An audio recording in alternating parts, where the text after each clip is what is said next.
SLBC tunnel ప్రమాద ఘటనకు సంబంధించి అవసరమైన మేర వెంటనే చర్యలు చేపట్టకుండా ఆ వైఫల్యంతో తమ మీద ఉన్న వైఫల్యాలను కప్పిపుచ్చుకోవడానికి కాంగ్రెస్ గత ప్రభుత్వం మీద ఆరోపణలు చేస్తోంది. ఆ ఆరోపణలను బీఆర్ఎస్ భారీగా తిప్పికొడుతున్న పరిస్థితి కనిపిస్తోంది. దానికి సంబంధించి మనకి పూర్తి సమాచారం, మనకి పూర్తి వివరాలు తెలియజేయడానికి మనతో పాటు వాళ్ళ స్టూడియోలో జాయిన్ అవుతున్నారు జలవనరుల అభివృద్ధి సంస్థ మాజీ చైర్మన్ వి ప్రకాష్ గారు. గుడ్ ఈవినింగ్ అండి. ప్రకాష్ గారు, ఒకవైపు నిజంగా 5 రోజులు అవుతుంది, ఎక్కడెక్కడ సహాయక చర్యలు చాలా ఫాస్ట్గా జరగాలి, ఎందుకంటే చాలా అత్యంత ప్రమాదంలో ఉన్నారు లోపల ఉన్న వాళ్ళు. కానీ దానికి పూర్తి విరుద్ధంగా సహాయక చర్యలు జరిగినాయి. బయట ఉన్న పరిణామాలు, పరిస్థితులు మనం చూస్తూ వచ్చినాము. కాంగ్రెస్ మంత్రులంతా కూడా ప్రభుత్వ వ్యవహార శైలి ఎట్లా ఉందని చూసుకుంటా వచ్చినాము. వీటన్నిటికీ తోడు ఇప్పుడు మళ్ళీ కొత్తగా వాళ్ళ అధికారంలోకి వచ్చినప్పటి నుంచి యూజ్ చేస్తున్న స్ట్రాటజీని గత ప్రభుత్వం మీద నిందలు మోపడము, ఇది ఇట్లా జరిగింది, అట్లా అబద్ధాలు ప్రచారం చేయడము, అవాస్తవాలు మీడియాని అంతటిని చేతిలో పెట్టుకొని చేయడం వాళ్ళకి అలవాటుగా మారిపోయింది. కానీ ఈ సమయంలో కూడా ఇంత పెద్ద ప్రమాదం జరిగిన సందర్భంలో కూడా మళ్ళీ అదే విధంగా వ్యవహరించడాన్ని ఎట్లా చూడాల్సిన అవసరం కనిపిస్తుంది? అంటే ఇది కొంత అంటే వాళ్ళకి అలవాటేనమ్మా, ఎప్పుడు అబద్ధాలు చెప్పడము, నిందలు వేయడము, తను చేయాల్సిన పని చేయకుండా అవతల వాళ్ళ మీద నెపాన్ని పెట్టడము, ఇదంతా కూడా కాంగ్రెస్ నాయకులకు అలవాటే. అందులో రేవంత్ రెడ్డికి అయితే ఇక ఆయన డైరెక్షన్లోనే వీళ్ళందరూ కూడా ఈ కామెంట్స్ చేస్తూ ఉన్నారు. నంబర్ 1 ఏంటంటే ముఖ్యమంత్రి విజిట్ చేయకపోవడం అనేది చాలా తీవ్రమైన విషయం. ఎందుకంటే ఇంత పెను ప్రమాదం జరిగి ఇంటర్నేషనల్ మీడియా దీన్ని ప్రచారం చేస్తున్న సమయంలో ఒక హెడ్ ఆఫ్ ది స్టేట్ అక్కడ పోకపోవడం ఏంది అసలు? ఆడ ఏం జరుగుతుందో ఆయన పోవడం వల్ల కొంత ప్రతి ఒక్కరు కూడా యాక్టివ్ అయ్యే అవకాశం ఉంటుంది. తర్వాత అక్కడున్న పరిస్థితి ఏమో చాలా దయనీయంగా ఉంది. ఎందుకంటే వీళ్ళు చేసిన కొంత చిన్న అజాగ్రత్త వల్ల ముందే కొంత ఈ జియోలాజికల్ సర్వే వాళ్ళతోని జియోఫిజిసిస్టులతోని కనుక లోపల స్టడీ చేయించి ఉంటే వాళ్ళు చెప్పేవాళ్ళు ఇక్కడ ఒక ప్రమాదం పొంచి ఉంది, వాటర్ సీపేజ్ అవుతున్నది. మొదట్లో 8,000 లీటర్లు సీపేజ్ అయ్యేది, దాన్ని 3,000 లీటర్లకు తగ్గించారు. తగ్గించినప్పుడే మరి 8,000 లీటర్లు సీపేజ్ అవుతున్నది అని అంటే ఏం పొంచి ఉన్నది దీని వెనకాల? రేపు మొదలుపెట్టిన తర్వాత ఏమన్నా పెను ప్రమాదం జరుగుతుందా, ప్రాణాలకు ముప్పు వచ్చే అవకాశం ఉంటుందా అనేది, తర్వాత ఆ టన్నెల్ బోర్ మిషన్ కూడా పాడవుతుందేమో రాళ్ళు గినబడితే అనే ఆలోచన చేయకుండా అదే టీఆర్ఎస్ ప్రభుత్వంలో ఏం జరిగిందంటే ఇట్లాంటి పరిస్థితే వచ్చినప్పుడు హరీష్ రావు గారు అప్పుడు ఇరిగేషన్ మినిస్టర్ ఉన్నాడు. కాశ్మీర్ నుంచి వాళ్ళకి ఒక టన్నెల్స్ ఎక్స్పీరియన్స్ ఉన్న ఒక ఎక్స్పర్ట్ని పిలిపించి దీన్ని ఏం చేస్తే బాగుంటుందని ఆయన సలహా తీసుకొని ఇటువంటి ప్రమాదాలు జరగకుండా చూసుకోగలిగారు. పక్కన ఈ వెలిగొండ టన్నెల్ ఒకటి ట్విన్ టన్నెల్స్, అవి 18.8 కిలోమీటర్స్ ఆంధ్ర ప్రాంతానికి నెల్లూరు, తర్వాత ప్రకాశం జిల్లా, కడప నీళ్ళని తీసుకుపోవడానికి దీనికి ఆపోజిట్ సైడ్లో ఈ దోమలపేట దగ్గర ఇది ఇటు ఉంటే కొంచెం కిందికి అటువైపు ఉంటుంది. వాళ్ళు కూడా 2 టన్నెల్స్ సక్సెస్ఫుల్గా తీసుకుపోగలిగారు. 18.8 కిలోమీటర్స్ ఈ ట్విన్ టన్నెల్స్ మన కాళేశ్వరంలో ఉన్నట్టుగా. అయితే అక్కడ కూడా పైన టైగర్ రిజర్వ్ ఉంది, నల్లమల అడవులే ఉన్నాయి. కాబట్టి వాళ్ళు ఏం చేశారు, టన్నెల్ బోర్ మిషన్లే తప్ప వేరే మార్గం లేదని చెప్పి 2 మిషన్లతోని టన్నెల్ని తవ్వడం మొదలుపెట్టారు. మధ్యలో పోయినాక ఇటువంటి ప్రమాదం వచ్చినప్పుడు పనులు ఎక్కడెక్కడ ఆపి అమెరికా నుంచి ఎక్స్పర్ట్స్ని పిలిపించి ఒక టన్నెల్ ఏమో వీళ్ళే ఇచ్చారు. ఒక టన్నెల్ బోర్ మిషన్ ఇచ్చింది రాబిన్సన్ కంపెనీ, ఇంకో టన్నెల్ బోర్ మిషన్ ఇచ్చింది జర్మనీ వాళ్ళు. కాబట్టి వాళ్ళు ఎక్స్పర్ట్స్ని పిలిపించి ఈ ప్రమాదం నుంచి వాళ్ళు బయటపడ్డారు, జరగకుండా కాపాడుకోగలిగారు. మొత్తానికి సక్సెస్ఫుల్గా అది కమిషన్ అయింది ఆ ప్రాజెక్టు. లాస్ట్ ఇయర్ జనవరి కల్లా టన్నెల్స్ 2 తవ్వడం పూర్తయిపోయింది. ఇక్కడ వీళ్ళు అజాగ్రత్తగా ఉండడం ఒకటి, ఈ మంత్రుల ఒత్తిడి కూడా దానికి కారణం. కోమటిరెడ్డి వెంకటరెడ్డి సరే ఆయన బేరింగ్ ఒకటి పోతే అమెరికా పోయినప్పుడు రాబిన్సన్ కంపెనీ పోయి ఆ బేరింగ్ మీరు ఎందుకు లేట్ చేస్తున్నారు, మాకు తొందరగా ప్రాజెక్ట్ కావాలని చెప్పి వాళ్ళ మీద ఒత్తిడి చేసి తెప్పించాడు. ఒత్తిడి అక్కడ చేయడం బాగానే ఉంది, కానీ వీళ్ళ మీద ఒత్తిడి చేసినట్టుగా కనబడుతూ ఉంది. దాంతో ఇంకా మంత్రుల ఒత్తిడి ఎక్కువయ్యేసరికి ఇంకా వాళ్ళ గత్యంతరం లేక తీసుకోవాల్సిన జాగ్రత్తలు తీసుకోకుండానే ఎక్స్పెక్ట్ చేయలేదు ఇంత తీవ్రంగా ఉంటుందని. ఇది ఇక్కడ ఖచ్చితంగా ప్రభుత్వం యొక్క ఒత్తిళ్ళు అక్కడ పనిచేసాయని అనుకోవచ్చు. రెండవది ఏంటంటే ఇక్కడ టీఆర్ఎస్కి అసలు సంబంధమే లేదు. పోనీ వాళ్ళ పీరియడ్లో ఏమన్నా పనులు ఆపిన్లా చేయలేదా? మెయిన్గా సీఎం ఆరోపణలు చేస్తున్నారంటే గత 10 ఏళ్లలో పనులు జరగలేదని చెప్పి. ఇప్పుడు మీ ద్వారా నేను చాలా క్లియర్గా ప్రతి విషయాన్ని నేను ఎక్స్ప్లెయిన్ చేస్తాను. పనులు చాలా జరిగినాయమ్మా. పనులు 22 కిలోమీటర్ల టన్నెల్ ఒకవైపు అయిపోయింది. అంటే ఎందుకు వాళ్ళు ఒకటే టన్నెల్ బోర్ మిషన్తోని 44 కిలోమీటర్లు చేయలేదు అని అంటే, ఒక టన్నెల్ బోర్ మిషన్ పోయినంత దూరము ఆక్సిజన్ సప్లై ఉండాలి. ఈ ఆక్సిజన్ డక్ట్ అనేది ఇదివరకు 15 కిలోమీటర్ల వరకే డిజైన్ చేశారు. ఇది 44 ఉంది కాబట్టి 22 ఒక దిక్కు నుంచి 22 ఒక దిక్కు నుంచి అని చెప్పి 2 మిషన్లతో అయితే తొందరగా అవడమే కాకుండా ఇటువంటి సమస్యలు కూడా ఉండవు. ఆక్సిజన్ సంబంధించిన ఇట్లాంటివి ఏం జరిగినా కూడా మళ్ళీ 44 కిలోమీటర్లు వెనక్కి తీసుకురావాల్సి వస్తుంది లాస్ట్ కిలోమీటర్ దగ్గర స్టకప్ అయినా కూడా. కాబట్టి 2 తీసుకోవడం కరెక్ట్ డిసిషనే. కానీ ఇక్కడ ఏం జరిగిందంటే ఈ మధ్యలో ఇంటేక్ వెల్ సైడ్ నుంచి మనము ఇంటేక్ అంటే శ్రీశైలం రిజర్వాయర్ అంటే కృష్ణా నది ఒడ్డు నుంచే మనకు ఈ టన్నెల్ స్టార్ట్ అవుతుంది. ఇప్పుడు ఆ మధ్యలో ఉన్న అడ్డుకట్ట తీసేస్తే డైరెక్ట్ కృష్ణానే ఇక. అయితే అక్కడ ఏమైంది 85 ఫీట్స్ వరకు మనకు హైట్ ఉంటుంది అక్కడ. ఏది ఎఫ్ఆర్ఎల్ డ్యామ్ దగ్గర ఎఫ్ఆర్ఎల్ అంటే ఇప్పుడు డ్యామ్కు 4 కిలోమీటర్ల అప్ స్ట్రీమే ఇది, ఓన్లీ 4 కిలోమీటర్స్ నా రిజర్వాయర్ వైపు. అయితే అక్కడ మనకు 85 లెవెల్లో నీళ్ళు వచ్చినప్పుడు ఏమవుతుందంటే ఆ నీళ్లు రాగానే డైరెక్ట్ టన్నెల్లకు వస్తున్నాయి. ఇప్పుడు 854 దీని సైజు, ఆ మధ్యలో ఉన్నది 854 కంటే కొంచెం ఎత్తున్నది. వీళ్ళు టన్నెల్ అయిపోయాక నీళ్లు రావాలంటే దానికి హోల్ చేయాలి, లేకపోతే దాన్ని కూలగొట్టాలి. కూలగొడితే డైరెక్ట్ నీళ్ళు వస్తాయి. అయితే ఇప్పుడు ఎక్కువ వరద వచ్చినప్పుడల్లా నీళ్ళు వస్తున్నాయి. లాస్ట్ 4 years 3 years కంటిన్యూగా ఫుల్ రిజర్వాయర్ లెవెల్కు నీళ్ళు వచ్చినాయి. వచ్చినప్పుడల్లా నీళ్ళు వస్తున్నాయి. అట్లా 3 సంవత్సరాలు 4 సంవత్సరాలు జాప్యం జరిగింది. డీవాటరింగ్ చేయక లోపల మళ్ళీ 4 సంవత్సరాలు జరిగింది.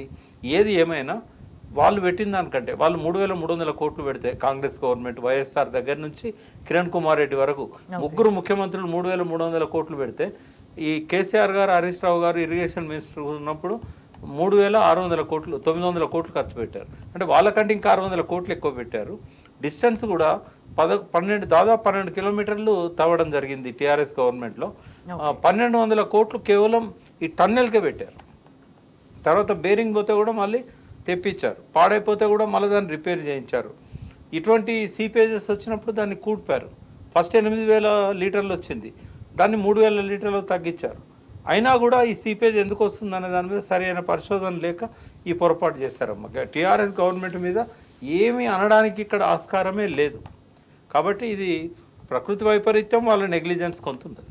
రైట్. అంటే అసలు మొత్తానికి ఏం చేయలేదు ఒక మాట అన్నారు, లేకపోతే వాళ్ళకంటే తక్కువ పనులు చేసిండ్రు అంటే ఒక మాట అన్నారంటే అర్థం పర్థం ఉంటుంది. కానీ గతంలో కాంగ్రెస్ చేసిన ఖర్చు పెట్టిన దానికంటే ఎక్కువ ఖర్చు పెట్టినా కూడా బహాటంగా పోయి అక్కడ పోయి ఢిల్లీకి పోయి ముఖ్యమంత్రి ఇట్లా అబద్ధాలు మాట్లాడడం వెనక అంటే మొదటి నుంచి కూడా ఇదే స్ట్రాటజీ ఫాలో అవుతున్నారు. కానీ దీని వెనక వైఫల్యాలని కప్పిపుచ్చే ప్రయత్నం ఒకటి జరుగుతుంది. ప్రధానంగా వీళ్ళు ఫాలో చేస్తున్న ఇంకొక స్ట్రాటజీ ఏంటంటే అటెన్షన్ డైవర్షన్. సో అర్థం పర్థం లేకుండా ఆరోపణలు చేసేస్తే సో వాటికి ఆన్సర్ చేసుకుంటా ఒక అటెన్షన్ డైవర్ట్ అవుతుంది, అసలు విషయాల మీద దృష్టి తగ్గుతుంది అని కూడా భావిస్తున్నారు. ఆలోచించాలి. ప్రపంచంలో ఈ డైవర్షన్ పాలిటిక్స్ మీద పేటెంట్ ఎవరికన్నా ఇవ్వాలనుకుంటే అది రేవంత్ రెడ్డికి ఆయనకే అర్హత ఉంది. ఈరోజు కూడా fishing in the trouble water అంటారమ్మా. ఇంత దయనీయ పరిస్థితి ఉండి రిస్క్ టీం వాళ్ళు వాళ్ళ ప్రాణాలు కూడా ఫనంగా పెట్టి లోపలికి పోతున్నారు. ఈ టైంలో కూడా డైవర్షన్ పాలిటిక్స్ ఎట్లున్నాయంటే ఈరోజు పేపర్ తీస్తే ఎవరో 3 చనిపోయారట, ఆ 3కి కేటీఆర్కి సంబంధం ఉందట. అసలు ఇప్పుడు అందులో సంజయ్ రెడ్డి అనే అడ్వకేట్ నా క్లోజ్ ఫ్రెండ్, ఆయన అనారోగ్యంతో చనిపోయాడు. అందరికీ తెలుసు ఆ ప్రాంతంలో. ఆయన ఆ కేసు వాదించిండు కాబట్టి, రాజలింగం కేసు వాదించిండు కాబట్టి, ఇట్లా కేసు వాదించిన అడ్వకేట్లను చంపే సంస్కృతి తెలంగాణలో ఉందా? ఎందుకు ఇట్లా మాట్లాడతారు అర్థం కాదు. దుబాయ్లో ఒక ఆయన 3 రోజులు నిద్రపోలేదట, 4వ రోజు నిద్రలో చనిపోతే దానికి కూడా ఈయనకు సంబంధం ఉంది అని.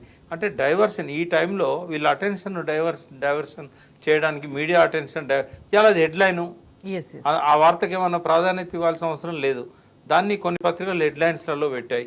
అంటే ప్రధానంగా ఇప్పుడు జరగాల్సింది ఏంటి, నిజంగా 5 రోజులు అయినప్పుడు ఎంత టెక్నికల్గా ఎవాల్యుయేషన్ జరగాలి, ఎంత కాన్సన్ట్రేట్ చేయాలి, ఎంత నిపుణుల్ని తీసుకొచ్చి దీని నుంచి ఎట్లా బయటపడాలి అని దాని మీద దృష్టి పెట్టాలి. కానీ మొదటి 3 రోజుల దాకా కూడా తీవ్రమైన విమర్శలు వచ్చేదాకా కూడా వీళ్ళు ఏం చేశారు మంత్రులు అంటే అక్కడికి పోయి నువ్వు ముందర ఉన్నావా నేను ముందర ఉన్నానా అన్నట్టుగానే మాట్లాడుకున్నారు. వీళ్ళు పోవడం వల్ల అక్కడ పోయిన అధికారులు కూడా దాని మీద రెస్క్యూ మీద దానికంటే వీళ్ళతో స్పెండ్ చేయాల్సిన సమయం వచ్చింది. And at the same time డబ్బులు అవసరమైన మేర ఖర్చు పెట్టడానికి వెనకాడుతున్నారు అని ఒక ఆఫీసర్ ఆఫ్ ద రికార్డ్ మాట్లాడిన సందర్భం. అంటే ఇవేవి కూడా బయటకు రాకుండా ఇదంతా చేస్తున్నారని భావించాలి. అంటే తెప్పియాల్సిన ఎక్విప్మెంట్స్ అన్ని తెప్పియట్లేదు అనేది.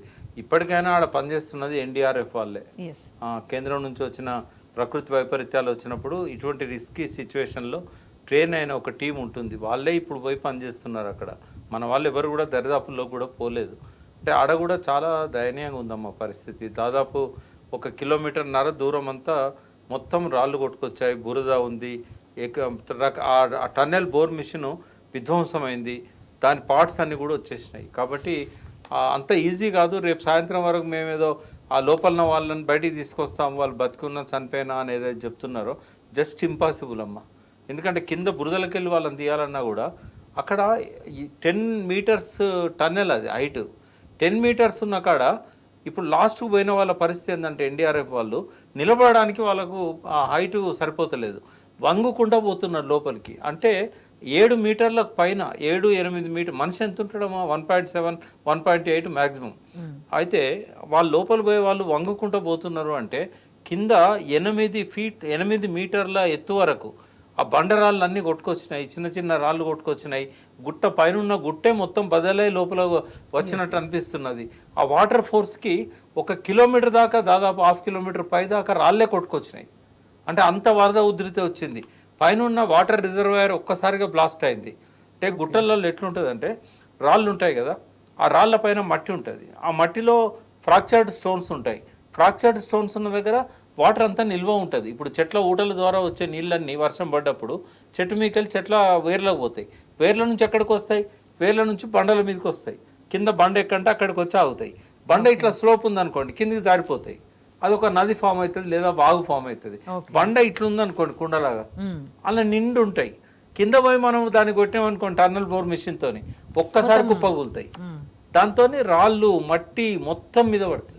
ఓకే, అంటే మొదటి నుంచి ఈ రెస్క్యూకి సంబంధించి వీళ్ళ నిర్లక్ష్యపూరిత వైఖరి వల్ల, అంటే మీరు చెప్తున్న సిచ్యువేషన్స్ అంటే భయానకంగానే కనిపిస్తున్నాయి ఒకేసారి. అంటే లోపల పరిస్థితి ఏంటిది అనేది ఇన్ని బృందాలు పోయినా కూడా వాళ్ళు ఎక్కడున్నారు అనే జాడ ఇప్పటి వరకు కూడా కనుక్కోలేకపోయినారంటే, అంటే నిర్లక్ష్యం కారణంగా డే బై డే, రోజు రోజుకు గంటలు గడుస్తున్న కొద్దీ ఆ తీవ్రత మరింత పెరుగుతుందని అనుకోవాలి. ఇవాళ పెరుగుతుందమ్మా. ఇంకోటి ఇది ఫెయిల్యూర్ కిందకే వస్తుంది.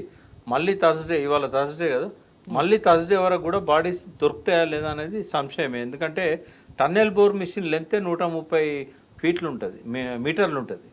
130 మీటర్ల పొడుగున్న దాన్ని కట్ చేసుకుంటూ పోవాలి, అందులో ఒక్క పార్ట్ అక్కర్రాదు. ఇప్పుడు వీళ్ళు సపోజ్ అందులో పనిచేసే వాళ్ళు ఉంటారు కదా, ముందట క్యాబిన్లో ఉన్నారనుకోండి, ఆ క్యాబిన్లో మనకు బండరాళ్ళు పడాయి, బురద రాదు, కానీ అందులో ఉన్న వాళ్ళకి ఆక్సిజన్ దొరకదు, వాళ్ళు చచ్చిపోతారు. ఒకవేళ లోపల ఆక్సిజన్ ట్యూబ్స్ ఏమి ఉండవు, బయట నుంచి వచ్చే డక్టే వాళ్ళకి ఆక్సిజన్ ఇచ్చేది. ఆక్సిజన్ లేకపోతే వాళ్ళు చనిపోతారు. అంటే 4 గంటల వరకు మాత్రమే వాళ్ళకు ఉంటుంది. అక్కడ దాకా పోవడం ఎట్లా, సైడ్ నుంచి పోరాదు, మొత్తం అది దాని సైజు ఉంటుంది, కూరుకపోయి ఉన్నది. అలా ఒక్కొక్కటి కట్ చేసుకుంటూ అక్కడికి వెళ్ళాలంటే 130 మీటర్లు కట్ చేస్తే కానీ చివరికి పోవడం సాధ్యం కాదు. వీళ్ళు పనిచేసే వాళ్ళు మధ్యలో ఉంటే ఈ కట్ చేస్తూ పోతుంటే కొంత తొందరగా బయటకు వస్తారు.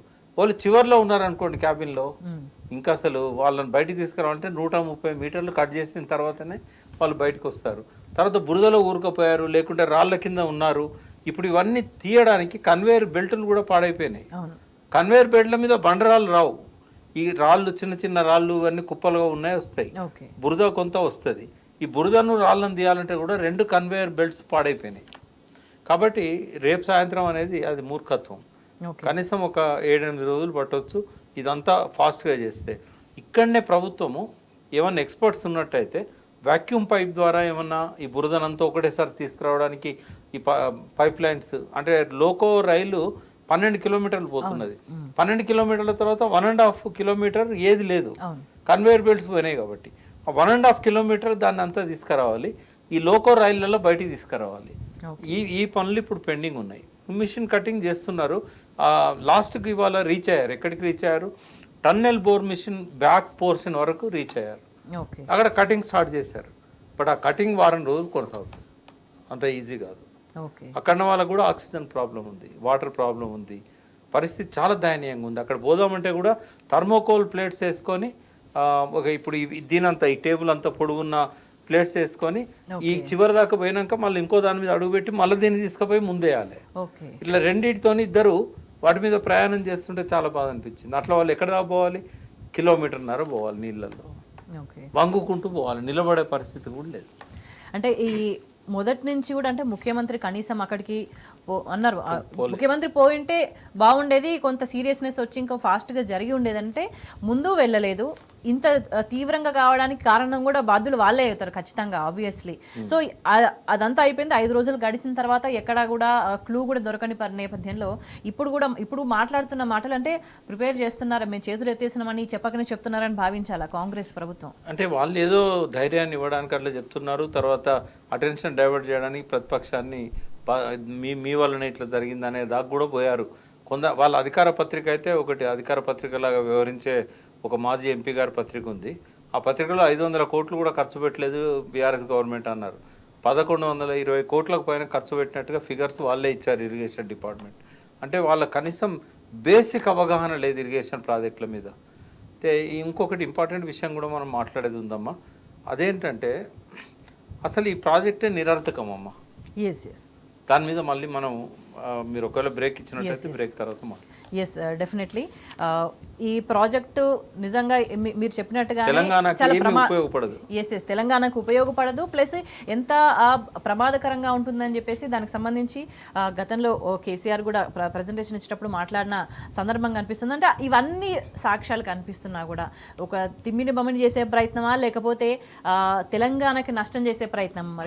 కుట్ర గురించి నేను చెప్తాను. యాక్చువల్గా ముఖ్యమంత్రి స్థానంలో ఉన్నాడు కాబట్టి ఆయన నోరు మూసుకోవాల్సి వచ్చింది ఆ రోజు. ఒక ముఖ్యమంత్రిగా అట్లా మాట్లాడితే ఆ నల్గొండ ప్రజలు రియాక్ట్ అయ్యే అవకాశం ఉంటుంది. ఈయన దాన్ని వదిలేద్దామనే ఈ ప్రయత్నం చేస్తున్నాడు. అప్పటికే ఒక కాంగ్రెస్ ఏం ప్రచారం చేసిందంటే ఈయనకు ఉత్తర తెలంగాణ మీద ప్రేమ ఉన్నది కానీ దక్షిణ తెలంగాణ మీద ప్రేమ లేదు, కాళేశ్వరానికి చూపెట్టినంత ఇంట్రెస్ట్ మాకు చూపెడతలేడని ఒక అపవాదం మొదలుపెట్టారు. నేను చైర్మన్ ఉన్నానప్పుడు. అయితే దాని మీద పూర్తిగా మనం చెప్పాల్సిన అవసరం. ప్రకాష్ గారు, ఈ ఎస్ఎల్బీసీ వల్ల నిజంగా తెలంగాణకి నల్గొండ రైతాంగాన్ని మోసం చేయడం, వాళ్ళ మీద చేసిన దగా కుట్ర అని కూడా మాట్లాడారు ఇవాళ. ఈ కుట్ర ఏందో అర్థం కావాలంటే ఒక్కసారి వెనక్కి వెళ్ళాలి. వాస్తవంగా ఈ దరిద్రమే మనకు ఉండకపోయేది. ఏలేశ్వరం ప్రాజెక్ట్ అని నాగార్జున సాగర్కు బదులుగా పైన ప్లాన్ చేశారు చాలా ఎత్తు మీద. అయితే ఎయిర్ పిన్ బెండ్ ఉంటుంది కృష్ణానది, అక్కడ కిందికి వస్తున్నప్పుడు ఎయిర్ పిన్ లాగా తిరిగి వస్తుంది. కేఎల్ రావు ఏం చేసిండంటే ఇది ఆంధ్రకు ముంచుతుంది, తెలంగాణకు నీళ్ళు ఇస్తుంది అని చెప్పి దాన్ని ఇట్లా తిరిగిన తర్వాత ఎయిర్ పిన్ తిరిగిన తర్వాత కట్టాడు. అప్పుడేమైంది, ముంపు మనకైంది, వంపు వాళ్ళకైంది, నీళ్ళన్నీ కూడా వాళ్ళకి వెళ్తున్నాయి. మన లెఫ్ట్ కెనాల్ చాలా చిన్నగా ఉంటుంది, సన్నగా డీప్ కట్తో ఉంటుంది. వాళ్ళదేమో పెద్దది, రోజుకు 2 TMC నీళ్ళు పోయేటట్టు ఉంటుంది. సో అట్లా అన్యాయం జరిగింది. అట్లా అన్యాయం జరగడం వల్ల 4 లక్షల ఎకరాలకు నీళ్ళు అందలేదు నాగార్జున సార్కి. పైనుంచి కాలకపోతేనో విస్తారమైన ఏరియా వస్తుంది, కింద నుంచి పోవడంతో పైన ఉన్న ఏరియాకు నీళ్ళు రాలేదు. అప్పుడు చెన్నారెడ్డి ముఖ్యమంత్రి ఆయనకి ఏం చేశాడు, సర్వే చేయించాడు. దీని మీద సర్వే చేయించి మన గ్రావిటీతో నీళ్ళు రావాలంటే ఎట్లా అంటే సాగర్ నుంచి అయితే రావు ఈ పైన ఉన్న దానికి, కాబట్టి మనం పైనుంచి శ్రీశైలం నుంచి తీసుకోవాలి. అప్పుడున్న ఇంజనీర్స్ టన్నెల్ ప్రపోజ్ చేశారు. అంజయ్య గారు ముఖ్యమంత్రి అయినాక ఆ టన్నెల్కు శంకుస్థాపన కూడా చేశాడు అక్కమ్మ పిల్లం దగ్గర. ఎన్టీ రామారావు దగ్గరికి వచ్చేసరికి డీటెయిల్డ్ ప్రాజెక్ట్ రిపోర్ట్ వచ్చింది. అది చూసి ఆయన షాక్ అయ్యండి, చాలా టైం పడుతుంది, ఈ టన్నెల్ 44 కిలోమీటర్ల టన్నెల్, ఇదంతా అయ్యేదా పోయేదా, మీరంతా రండి అని నల్గొండ ఎమ్మెల్యేలను బిట్లు కూర్చోబెట్టుకొని మీరు ఫస్ట్ అయితే లిఫ్ట్ తీసుకోండి, లిఫ్ట్ తొందరగా అవుతుంది, దానికి పెద్ద పర్మిషన్స్ కూడా ఇబ్బంది ఉండదు. ఆ టైగర్ రిజర్వ్లోకి వెళ్ళి మనం పర్మిషన్ తీసుకోవాలంటే చాలా పడుతుంది. సో మొత్తానికి లిఫ్ట్ అనేది చంద్రబాబు నాయుడు డబ్బులు అరేంజ్ చేశాడు. ఆయన పీరియడ్లో లిఫ్ట్ దాదాపుగా పూర్తి కావాల్సి వచ్చింది. రాజశేఖర రెడ్డి ముఖ్యమంత్రి కాగానే లిఫ్ట్ ద్వారా శ్రీశైలం లెఫ్ట్ బ్యాంక్ కెనాల్ ఆయకట్టుకు నీళ్ళు ఇవ్వడం మొదలైంది. అంటే వాటి రిజర్వాయర్ నింపడము ఇదంతా. అప్పుడు ఏం చేశాడు రాజశేఖర రెడ్డి, టన్నెల్ అనేది అది పెండింగ్లో పెట్టాడు ఎన్టీఆర్, దాన్ని క్యాన్సిల్ చేయలే. నల్గొండ వాళ్ళకు కూడా గ్రావిటీతో వస్తున్నప్పుడు మనం ఎందుకు లిఫ్ట్ కరెంట్ ఖర్చులు పెట్టాలి, కాబట్టి మాకు ఆ టన్నెల్ కావాలి అన్నారు. మనం కూడా జలసాధన ఉద్యమం టీఆర్ఎస్ తరఫున 2002లో నవంబర్ 25 నుంచి జనవరి 6 దాకా 40 రోజులు నిర్వహించినాం. అలా కేసీఆర్ మాట్లాడిన మాటల్లో కానీ పాటల్లో కానీ శ్రీశైలం గురించి వచ్చింది, సొరంగం గురించి. బట్ దాన్ని సొరంగం విషయంలో రాజశేఖర రెడ్డి చేసిన అన్యాయం ఏంటంటే 854 లెవెల్లో మనకు నీళ్ళని తీసుకోవడానికి పెట్టాడు. అప్పుడు 854 ఎందుకు పెట్టాడంటే అప్పుడు maximum draw down level Srisailam రిజర్వాయర్లో MDDL అంటాం, అంతకంటే కిందికి పోయి నీళ్ళు తీసుకోవద్దు ఇక, అది లిమిట్ అన్నట్టు, కాబట్టి అక్కడ పెట్టాడు. సరే బాగానే ఉంది, మనకు నీళ్ళు వస్తాయని అనుకున్నాం. వెంటనే 1 ఇయర్ లోపల 841లో పోతిరెడ్డిపాడు పెట్టాడు. అంటే 841కు చేరేసరికి 5 TMCలో నీళ్ళు అటైపోతాయి. మళ్ళీ అదే పోయిందని అనుకుంటే 840 లెవెల్లో వెలుగొండ టన్నెల్స్ పెట్టాడు. ఇంకా కింద 830లా ఒకవేళ 841 వరకు నీళ్ళు రాకపోతే పోతిరెడ్డిపాడుకి ఇబ్బంది అవుతుందని 830లో పంపింగ్ స్కీమ్ పెట్టారు. అంటే అక్కడ దాకా వచ్చినా నీళ్ళని పంపు చేస్తారు, గ్రావిటీతో పోవాల్సినవి. ఓకే. ఇంకా కిందికి 798 నుంచి 802 మధ్యలో ఈ ముచ్చుమర్రి పంపింగ్ స్కీమ్ పెట్టాడు. ఓకే. దాదాపు అదే రేంజ్లో మల్యాల పంపింగ్ స్కీమ్ పెట్టాడు. పెట్టి డెడ్ స్టోరేజ్ నీళ్ళని తీసుకుపోవడానికి 4.5 కిలోమీటర్ల అప్రోచ్ కాలువ పెట్టారు. ఇప్పుడు జగన్ 798 అడుగుల దగ్గర రాయలసీమ ఎత్తిపోతల పథకం పెట్టాడు. ఇటు సైడు కేసీఆర్ గారు అంతకంటే ముందు రాజశేఖర రెడ్డి కల్వకుర్తి 800లో పెట్టాడు. ఇప్పుడు పాలమూరు రంగారెడ్డి కూడా మనం ఆ లెవెల్లో పెడితేనే నీళ్ళు వస్తాయని చెప్పి కేసీఆర్ గారు ఆ లెవెల్నే పెట్టాడు. ఇప్పుడు 854 టన్నెల్కు నీళ్ళు రావాలంటే ఇవన్నీ తీసుకుపోతూ ఉంటాయి కదా, దాదాపు ఒక 400 టీఎంసీల నీళ్ళు అన్నీ వచ్చినట్టు పోతూ ఉంటాయి.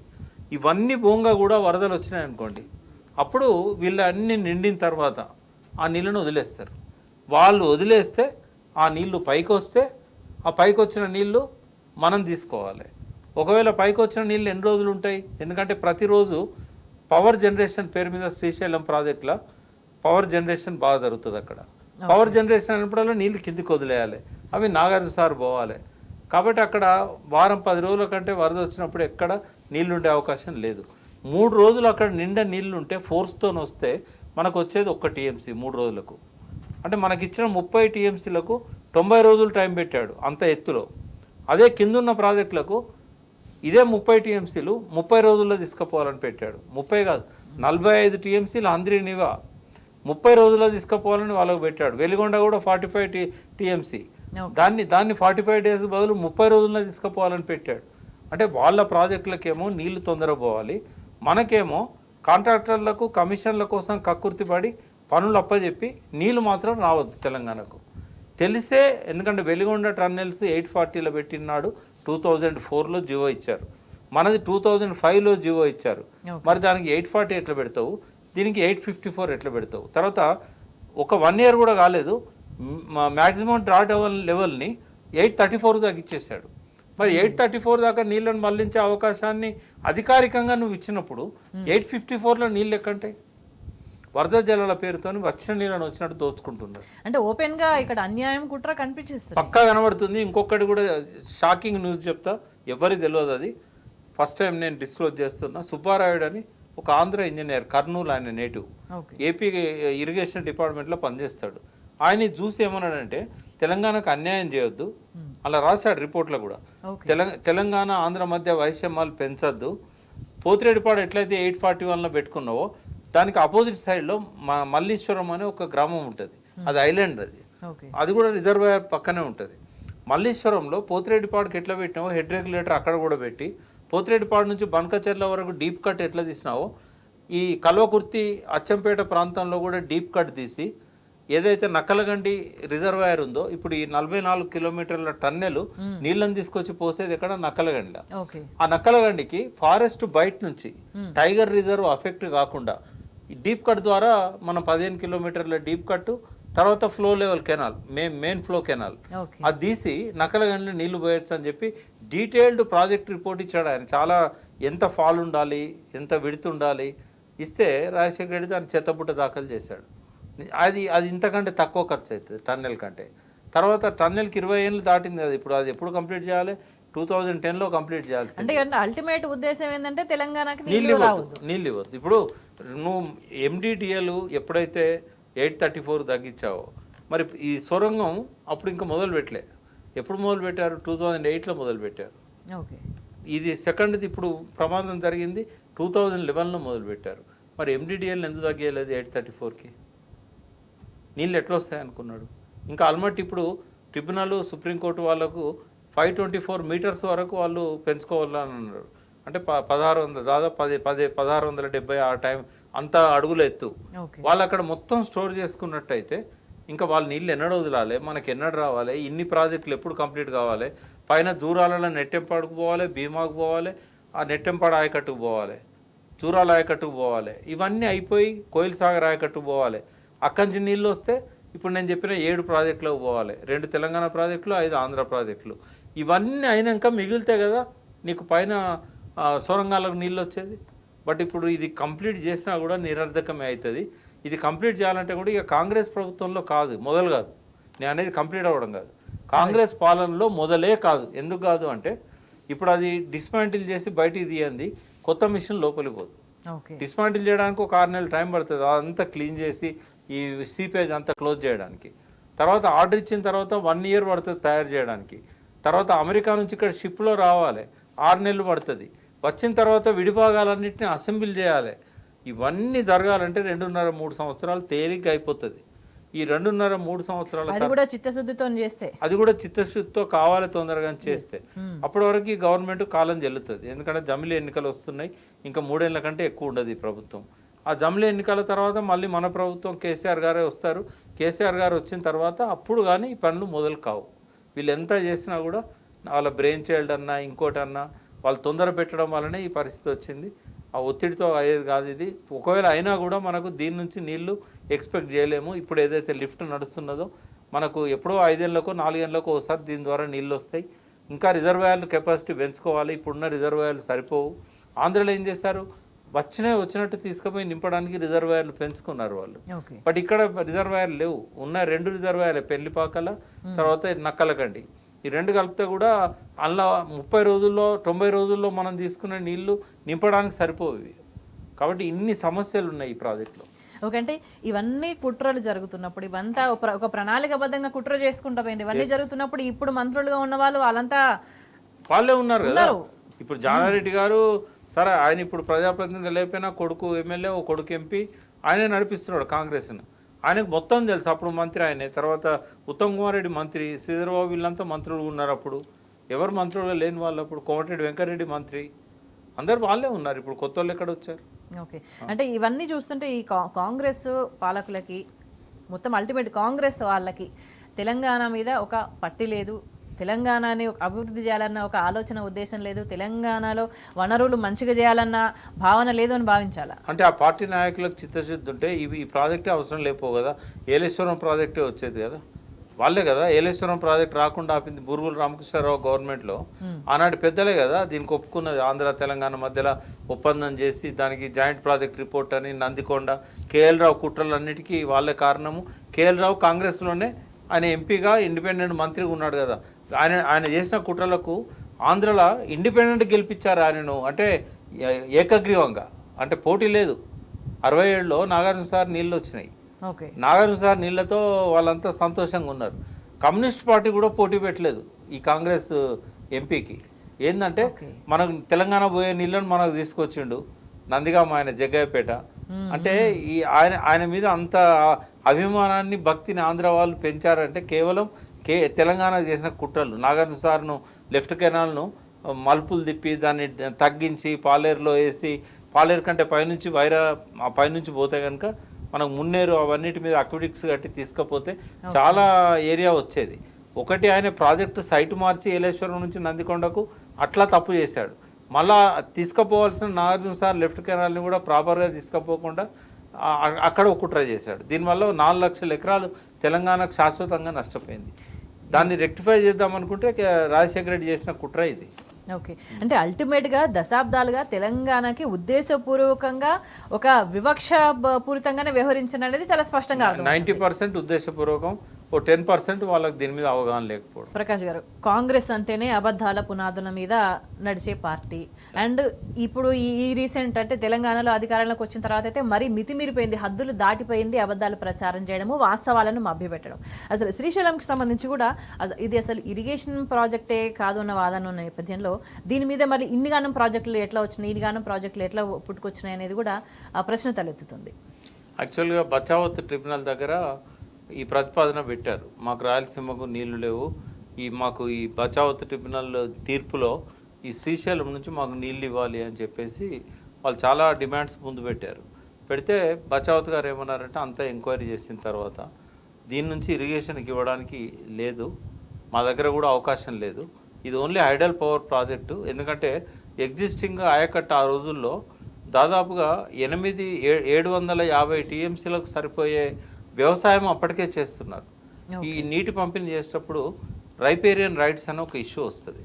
ఇదేంటంటే కొంచెం వివరంగా పోతే మనము ఫిన్లాండ్ దేశంలో ఈ ఒక అంతర్జాతీయ సదస్సును హెల్సింకి అనే దాని క్యాపిటల్ సిటీ, హెల్సింకిలో 1967లో ఒక కాన్ఫరెన్స్ జరిగింది. ప్రపంచ దేశాలన్నీ అక్కడ వచ్చి నీళ్ళని ఎట్లా పంచుకోవాలి, ఎందుకంటే 150 దేశాలు పక్క దేశాలతో నీళ్ళను పంచుకుంటాయి. ఆ రివర్స్ను ట్రాన్స్ బౌండరీ రివర్స్ అంటారు. అంటే ఆ దేశంలోనే కాకుండా బౌండరీస్ ఆ నదులకు పక్క దేశంలో కూడా ఉంటాయి. ఒక్కోసారి 4-5 దేశాలు పంచుకుంటూ ఉంటాయి. ఇప్పుడు నార్త్ ఈస్ట్లో మనకు చైనా బ్రహ్మపుత్ర చైనాకు పోతుంది, పాకిస్తాన్ పోతుంది, అది మన ఇండియాలో పుడుతుంది, నేపాల్ మీకు వెళ్ళి ఇట్లా వెళ్తుంది అన్నట్టు. సో ఇట్లా ట్రాన్స్ బౌండరీ రివర్స్ అనేటివి మన ఇండియాలో కూడా చాలా ఉన్నాయి. అయితే అప్పుడు ప్రయారిటీ ఎట్లా ఇవ్వాలి, ఎవరికి ముందు ప్రయారిటీ ఇవ్వాలి, ఏ దేశానికి ముందు ప్రయారిటీ ఇవ్వాలి అన్నప్పుడు మొదలు ఎవరైతే వాడుకున్నారో నీళ్లను వాళ్ళకు ఫస్ట్ ప్రయారిటీ ఇవ్వాలన్నారు. ఎగ్జాంపుల్ ఏంటంటే నాగార్జున సాగర్ కట్టే ముందు ఈ ప్రజావతి తీర్పు అనేది కట్టి నీళ్ళు ఇస్తున్న టైంలో వచ్చినప్పుడు ప్రకాశం బ్యారేజీ అనేది ఎప్పుడో 1867లో మొదలుపెట్టి 1880 వరకు కట్టేసింది అది 1880. అయితే దానికి ఫస్ట్ ప్రయారిటీ ఇవ్వాలి కృష్ణా మీద అన్నారు. ఎందుకంటే కృష్ణా నది మీద మొట్టమొదటిసారి నీళ్లు వాడుకున్నది అక్కడే. కాబట్టి ఫస్ట్ వాళ్ళకి ఎన్ని నీళ్లు కావాలి, తర్వాత అప్పటికి నాగార్జున సార్కు నీళ్లు వదిలిపెట్టారు, రైట్ కెనాల్ లెఫ్ట్ కెనాల్, ఎంత ఆయకట్టు సాగవుతుంది దానికి ఒక ఆనాటి వినియోగంలో ఉన్న ఆయకట్టును లెక్క పెట్టారు. ఇట్లా ఒక్కొక్క నది మీద మనకు ఆ లెక్కలు ఉంటాయి అన్నట్టు. అయితే దాన్ని బట్టి మొత్తం కృష్ణా నది మీద ఉన్న అన్ని ప్రాజెక్టులు ఎంత నీళ్ళు ఇస్తున్నాయి వాళ్ళ ఆయకట్టుకు అప్పటి వరకు 1860 నాటికి ప్రాతిపదిక తీసుకున్నారు. పెండింగ్లో ఉన్నాయి కానీ వాడుకుంటున్నాయి కానీ ఉన్నప్పుడు 750 టీఎంసీలు వాటికే పోయినాయి, 749 టీఎంసీలు. అయితే అప్పుడు ఏమైంది, ఇక వాళ్ళు ఆలోచించారు మొత్తం నీళ్లు 2060 టీఎంసీలు, అందులో కర్ణాటక మహారాష్ట్ర పోగా మనకు మిగిలింది ఎంత అంటే 800 టీఎంసీలు. 800 టీఎంసీలను మరి ఎట్లా అలొకేట్ చేయాలి అంటే వాళ్ళు ఒకటే అన్నారు, స్టేట్కు మేము ఇస్తున్నాం కానీ ఇక మీరు వాడుకుంటున్న ప్రాజెక్టులకే 748 749 పోతున్నాయి, ఇంకా మా దగ్గర మిగిలింది 50 టీఎంసీలే కదా. అందుకని ఏం చేశారు, శ్రీశైలం రిజర్వాయర్ అప్పటికే కట్టారు. ఆవిరైతే పోతుంది కదా, నీళ్లు నిల్వ ఉన్నప్పుడు ఎండకు ఆవిరైతాయి కదా, ఆవిరి నష్టం కింద 33 టీఎంసీలు పెడుతున్నాం, మా చేతిలో ఏం లేదు, మీరు కట్టేసినారు ఆల్రెడీ. ఇంకా 17 టీఎంసీలు మాత్రం మిగిలినాయి వాళ్ళకు, 17.84. మరి దీన్ని ఏం చేయాలని ఆలోచించి మహబూబ్నగర్ జిల్లాకు అన్యాయం జరిగింది. ఒకవేళ కనుక సమైక్య రాష్ట్రం కనుక రాకపోయి ఉంటే హైదరాబాద్ స్టేటే ఉండి మహబూబ్నగర్ తెలంగాణలో కానీ హైదరాబాద్లో కానీ ఉండుంటే ఇంత నష్టం జరగపోయేది. ఎందుకంటే 3 ప్రాజెక్టులు మహబూబ్నగర్కు చెందినవి రద్దయినాయి. నీలం సంజయ్ రెడ్డి ముఖ్యమంత్రి కాగానే అప్పర్ కృష్ణ, భీమా, తుంగభద్ర కాల్వ ఈ మూడింటి కలిసి 174 టీఎంసీలు నష్టపోయిన వాళ్ళు. కాబట్టి దయచేసి మా దగ్గర మిగిలిన ఈ 17.84 టీఎంసీలను మీరు మహబూబ్ నగర్లో జూరాల ప్రాజెక్టు కట్టండి, ఈ నీళ్లను ఎక్కడికి కూడా మలపొద్దు అని చెప్పి రిక్వెస్ట్ చేశారు. చేస్తే 20 ఏళ్ళ తర్వాత కట్టారు ఆ జూరాల ప్రాజెక్టు. బచావత్ ట్రిబ్యునల్ తీర్పు 73లో వస్తే 90 నాటికి 90-95లో కంప్లీట్ అయింది అది జూరాల.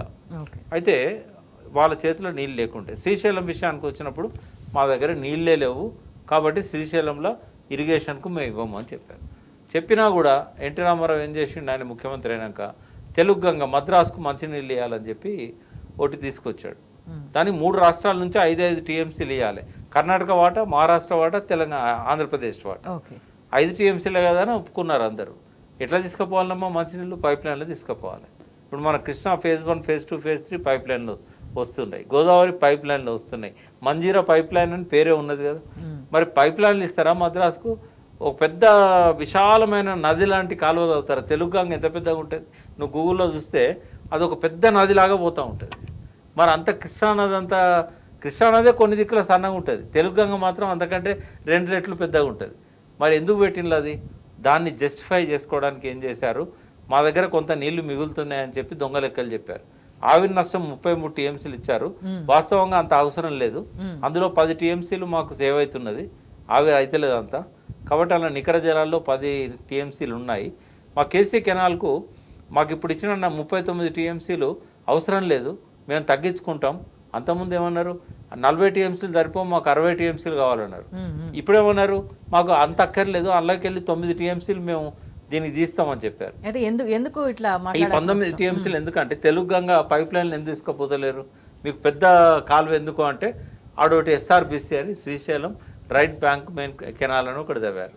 తవ్వి దానికి నికర జలాలు ఉంటేనే దానికి అవకాశం ఉంటుంది. అప్పుడు నీలం సంజయ్ రెడ్డి రాష్ట్రపతి, ఇంకేమున్నది వాళ్ళకు ఆడిందాట పాడింది పాట, హెడ్ ఆఫ్ ది కంట్రీ వాళ్ళ చేతిలో ఉన్నాడు కదా. దాని ప్రాజెక్టు పేరు కూడా నీలం సంజయ్ రెడ్డి పేరే పెట్టారు. ఆయన వల్లనే ఇన్ని అన్యాయాలు జరిగినాయి. రాజశేఖర రెడ్డి ద్వారా తెలంగాణ నాశనమైంది. అయితే ఆ ఎస్ఆర్బీసీకి ఈ 10 టీఎంసీలు ఆవిరి నష్టం కింద కేసీ కెనాల్ మాకు ఎక్కువ నీళ్లు ఉన్నాయని చెప్పేసి కడప కర్నూలు కాలువ నుంచి 9 టీఎంసీలు 19 టీఎంసీలకు దానికి ఒకటి పుట్టించారు, హక్కు పుట్టించి ఆ 15 ఈ 19 తీసుకుపోవాలంటే మాకు ఒకటి 1 టీఎంసీ తీసుకుపోయే పోతిరెడ్డిపాడు కావాలన్నారు. అది ఎన్టీ రామారావు పీరియడ్లో మొదలై చంద్రబాబు పీరియడ్లో పూర్తయింది.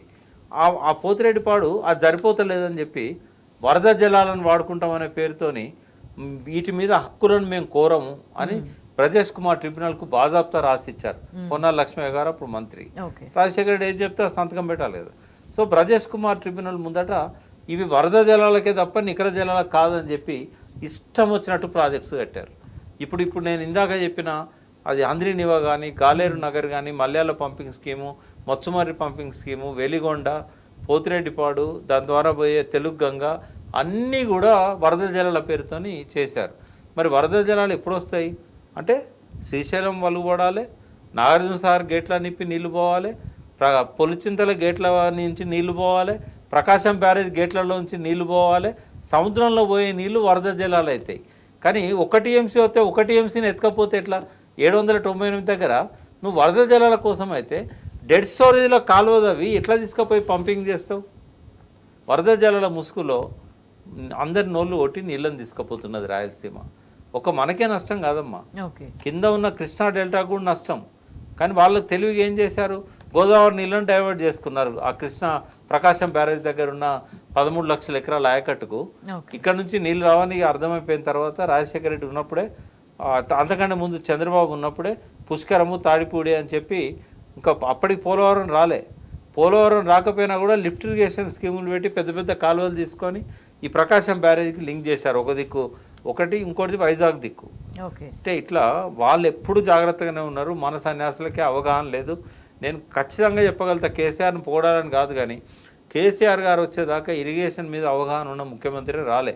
కొంత జలగ వెంగళరావు పీరియడ్లో కొంత ఒక శ్వేతపత్రం పెట్టి తెలంగాణకు అన్యాయం జరిగిందని చెప్పి కొన్ని ప్రాజెక్టులను ఆయన అప్పుడు ప్రపోజ్ చేశాడు.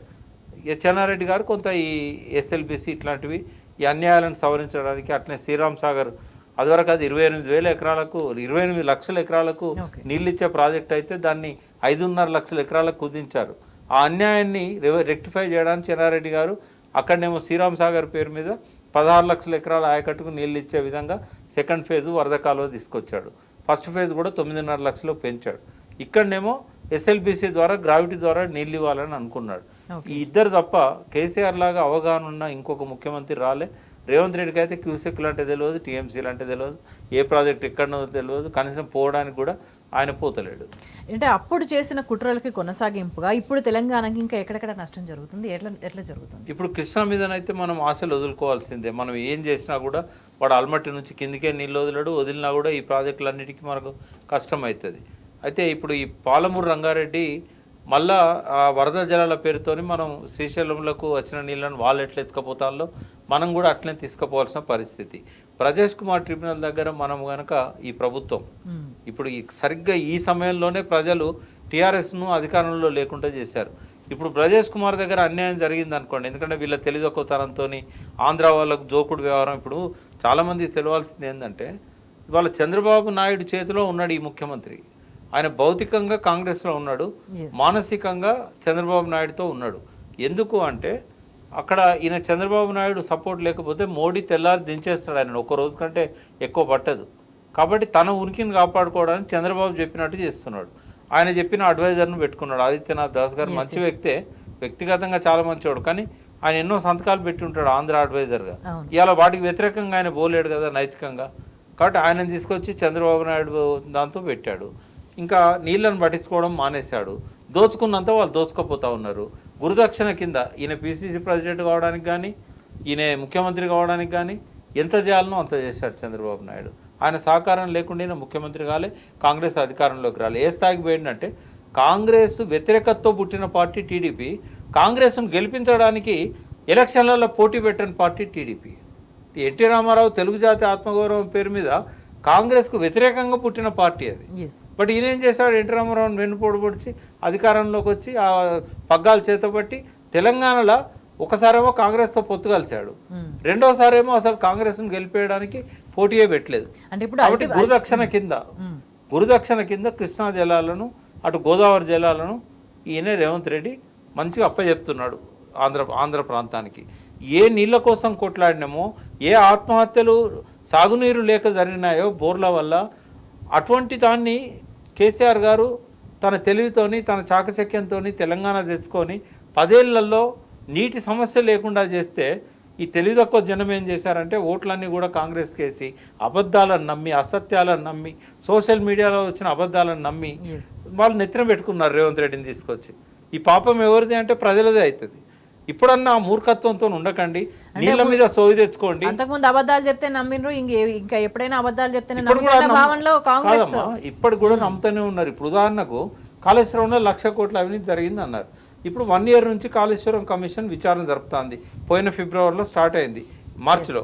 ఇప్పుడు ఈ 1 ఇయర్లో ఓపెన్ విచారణ జరుపుతుంది. పీసీ ఘోష్ గారిని అభినందించాలి, ఎందుకంటే రహస్యంగా చేస్తలేడు విచారణ, ఓపెన్గా చేస్తున్నాడు. విలేకరులు అంతా వచ్చి మేము మాట్లాడేటివన్నీ రాసుకుంటున్నారు. మరి ఎవరన్నా డబ్బులు తిన్నాడు అని ఇప్పటిదాకా సాక్ష్యం ఇచ్చారా? పోనీ ఆధారాలు ఇచ్చారా? అకౌంట్స్ అంటే ఆధారాలు ఉండాలి. ఎక్కడన్నా అక్రమంగా ట్రాన్స్ఫర్ అయినట్టు ఆధారాలు ఇచ్చారా? పోనీ ఎలక్ట్రిసిటీ కమిషన్ కూడా నరసింహారెడ్డి గారి తర్వాత వేరే జడ్జి వచ్చారు, విచారణ జరిపారు, రిపోర్ట్ ఇచ్చారు. ఒకవేళ అవినీతి ఆరోపణలు ఆధారాలు ఉన్నట్టయితే ఇప్పుడు ఇన్ని రోజులైంది వాళ్ళు రిపోర్ట్ ఇచ్చి ఎందుకు అసెంబ్లీలో పెడతలేడు, ఎందుకు పేపర్లు ఇస్తలేడు? అవినీతి జరిగితే ఎందుకు కాలయాపన చేస్తున్నాడు? 14 నెలల సమయం చాలదా అవినీతి జరిగితే వాళ్ళని బయట పెట్టడానికి? మోడీ గారికి 5 ఏళ్ల సమయం అది వరకు, ఇప్పుడు మళ్ళొక సంవత్సరం కాలం, 6 సంవత్సరాల్లో మోడీ ఎందుకు బయట పెట్టలేకపోయాడు?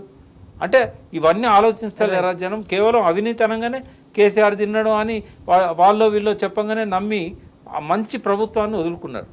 ఇక మాకు చాలా బాధ అనిపిస్తుంది, కానీ మన ప్రజలే కదా, మన ప్రజల మీద మనం ఏమన్నా ఉపయోగం లేదు. ఇప్పటికైనా వాళ్ళకి చెప్పేది ఏంటంటే సోయి తెచ్చుకోండి. మీకు తెలంగాణ సోయింది కాబట్టి తెలంగాణ వచ్చింది, మిలియన్ మార్చ్ లాంటి పెద్ద పోరాటాల్లో పాల్గొన్నారు. కానీ నీళ్ళ మీద కూడా సోయి తెచ్చుకోవాలి. జలసోయి, వాటర్ మీద సోయి లేకపోతే ఇట్లనే ఆంధ్రాకు పోతుంటాయి. ఇప్పుడు ఈ సంవత్సరమే చూడండి, కనీసం మనం 50-50 వాటర్ అడిగితే ఇవ్వట్లేదు. మీరు తప్పు చేసిందని చెప్పారు. మరి ఈ సంవత్సరం వాళ్ళు ఏం చేశారు? వాళ్ళు కూడా పాత అగ్రిమెంట్కే సంతకం పెట్టారు. పెట్టిన తర్వాత మనకు 300 టీఎంసీలు రావాలి, 299. మనకేమో 120-130 కూడా రాలేదు. వాళ్ళేమో 600 టీఎంసీలు తీసుకొని పోయింది ఇప్పటికే. ఇప్పుడు మళ్ళీ మాకు నీళ్లు కావాలని పేచి పెడుతున్నారు. మాకు తాగడానికి లేవు, మాకు పొలాలు ఎండిపోతాయి అంటే అనుకోగానే వెంటనే రావడానికి సాధ్యం కాదు నీళ్ళు అనేది. ఒకటమ్మా, ప్రతిపక్షాన్ని నోరు నొక్కేస్తున్నారు, డైవర్షన్ పాలిటిక్స్ చేస్తున్నారు. ప్రతిపక్షాన్ని ఇప్పుడు ప్రతిపక్షం మీద నమ్మాలి, భారం పెట్టాలి, కానీ ప్రతిపక్షానికి వదిలేయకూడదు. ప్రజలు కూడా కదలాలి. ఎక్కడైతే మీరు తప్పు తెలుసుకోండి, మీరు చేసిన తప్పు తెలుసుకోండి. మీ ఎమ్మెల్యేల ఇళ్ల ముందు పోయి ధర్నాలు చేయండి. మనకు ఎడమ కాలువకు నీళ్ళు లేవు, కుడి కాలువకు రోజుకో టీఎంసీ ఎట్లా తీసుకుపోతాడు? వాళ్ళ కోట అయిపోయింది ఆల్రెడీ.